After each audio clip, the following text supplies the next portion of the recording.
یہ کیسا اعتکاف ہے جس میں تنہائی دور دور تک کہیں نہیں ہے؟ اعتکاف تو تنہا ہو کر اللہ کو منانے کا نام ہے۔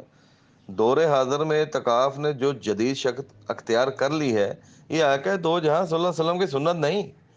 اعتکاف بیٹھنے والے اکٹھے کھانے کھا رہے ہیں، کھانوں کی محفلیں چل رہی ہیں، گفتگو کر رہے ہیں، گپے لگا رہے ہیں، مختلف موضوعات پر بحث مباحثے ہو رہے ہیں۔ بھائی یہ محمد عربی صلی اللہ علیہ وسلم کا طریقہ نہیں۔ کچھ لوگ تو گھر کے کاموں سے تنگ آ کر اعتکاف بیٹھے ہوئے ہیں۔ بے شک نیت کے مطابق یہ اجر ہے، یہ یاد رکھیں۔ نوجوان اعتکاف میں گیمز کھیل رہے ہیں، کارز میں لمبی لمبی باتیں ہو رہی ہیں۔ خدا را عبادت میں اپنی مرضی مت چلاؤ، ورنہ ثواب سے زیادہ گناہ بدلے میں ملے گا۔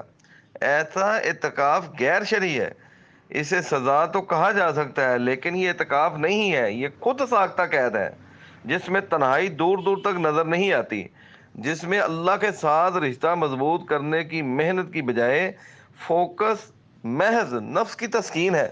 اعتکاف تو الگ تھلگ ہو کر، دنیا داری چھوڑ کر صرف اللہ کے ساتھ وقت گزارنے کا نام ہے۔ یہ ایک ایسا اعتکاف ہے جس میں کاروباری معاملات بھی کال پر ہو رہے ہیں، اور دنیا کی خبر بھی رکھی جا رہی ہے، کیا نیوز چل رہی ہے، سیاست کے کیا حالات ہیں، گھر میں کون آیا کون گیا۔